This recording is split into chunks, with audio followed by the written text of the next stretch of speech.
Ya teman-teman dokter gue sih banyak gitu, rata-rata tuh pada bengong aja kalau tiba-tiba ada satu dokter yang mukanya bopeng-bopeng gitu kan, bopengnya parah banget, yang selalunya sukanya mereview barang orang, tapi ya itulah ya, tiba-tiba dia bisa memasukkan stem cellnya harus dingin, itu segala macam, disuntikinnya di klinik tuh nggak ada.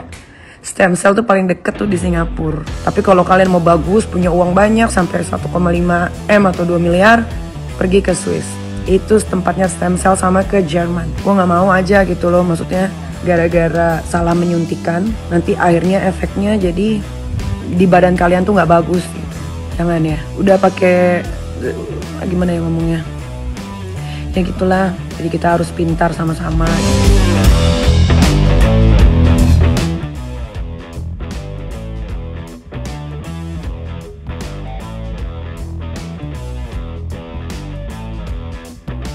Kalian kan tahu ya, aku tuh lahir dari keluarga yang sangat miskin. Dimana mau perawatan, aku makan dengan sekolah aja tuh susah ya. Dan pada waktu SMA itu memang aku jerawatan parah dan punya scars yang banyak. SMA dan kuliah. Dan kalau kalian nonton di podcastku di luar ya, aku tuh selalu ngomong, aku nggak pede jadi dokter kecantikan. Kenapa? Karena aku nggak ngerasa aku ganteng. Aku nggak ngerasa mukaku mulus. Aku tuh minder banget. Tapi at the end of the day, jadilah seperti dokter Richard yang seperti sekarang. Apa yang aku lakukan setelah aku jadi dokter kecantikan? Aku tuh banyak banget perawatan. Yang dari dulu jerawatan parah, sekarang sudah sembuh, perbaikan banget. Dari scarsku tuh look, kalau kalian lihat itu jauh lebih parah lagi daripada yang sekarang. Ini sudah perbaikan banget. Nah, kalau kalian ngomong nih ya, tapi di kamera itu scarsnya kelihatan parah banget dok. Sebenarnya nggak separah itu juga sih. Dan aku tuh sudah menghadapi ribuan jutaan kamera setiap harinya, berbulan-bulan sampai dengan tahunan, ya juga nggak separah itu juga. Tapi aku nggak tahu juga pas di hari itu ada dosa apa aku dengan kamera itu. Kayak jujur banget kamera itu. Mungkin karena dia ngambilnya dari bawah, kontrasnya juga tinggi, ada cahaya matahari, atau aku capean, aku nggak ngerti deh ya. Pokoknya ya itu adalah aku sih, itu adalah aku, tapi juga nggak separah itu banget. Dan ini adalah fotoku dari deket, tanpa filter, tanpa yang ada aku tutupin, dan itu tuh sebenarnya memang masih ada scars, tapi perbaikan banget dan nggak separah itu juga sih menurutku. Lagi pula, aku ngerasa aku tuh dikenal bukan karena aku ganteng. Aku nggak pernah ngerasa aku dikenal, dapat penghargaan, jadi pembicara internasional, atau dapat 41 miliar jualan, itu karena aku ganteng, enggak. Tapi karena skillku. Dan kalau aku ngomong ya, seorang dokter tuh dinilai dari skillnya. Aku dari dulu parah banget sampai jadi seperti sekarang. Itu artinya aku bisa membuktikan diriku dong. Bukan dari lahir aku cantik. Kalau dari lahir aku cantik atau ganteng, berarti aku nggak butuh skincare dong. Kalau nih ngomong ya, dokterku yang lain ya, dokter Vera ya, datang ke tempat aku, gitu masuk gabung Athena, itu jerawatannya parah banget. Dan sekarang bisa sembuh. Istriku juga dulu tuh mulus banget dan sempet jerawatan parah. Bahkan bekas jerawatnya banyak banget. Dan aku juga yang sembuhinnya.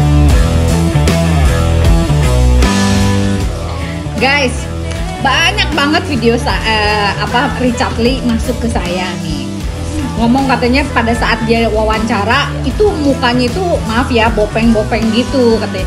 Kan dia secara dokter kecantikan ya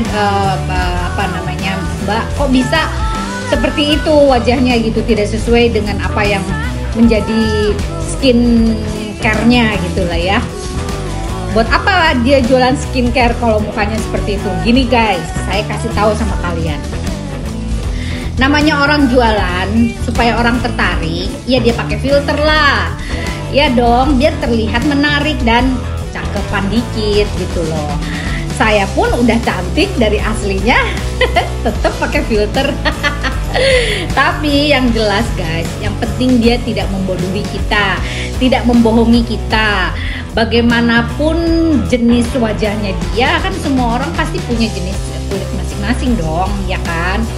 Nah, jadi dan dia tidak mengatakan bahwa dia skincare-nya dia itu menghilangkan bopeng, kan enggak kan gitu. Yang saya lihat sih nggak ada yang begitu, kecuali ini skincare untuk menghilangkan bopeng gitu. Atau yang kemarin itu DNA itu katanya kan bisa juga untuk menghilangin bopeng dan sebagainya. Kalau itu saya nggak tahu nih guys. Tapi yang jelas secara psikologis, setiap orang jualan pasti menginginkan supaya orang lain tuh tertarik. gitu loh. Jadi apapun yang dia lakukan tujuannya untuk menjual produk tersebut gitu loh. Soal ya atau tidak hasilnya itu memuaskan, ya kembali kepada kalian masing-masing. Kulitnya bisa menerima atau tidak gitu loh ya sayang ya. Nah gitu aja. Banyak yang ngetek ke saya, aduh pusing saya. Jadi saya harus komentar deh. Salam Lita Gading.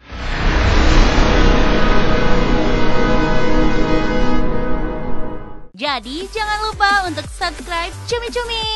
Ditekan ya tombol lonceng merahnya.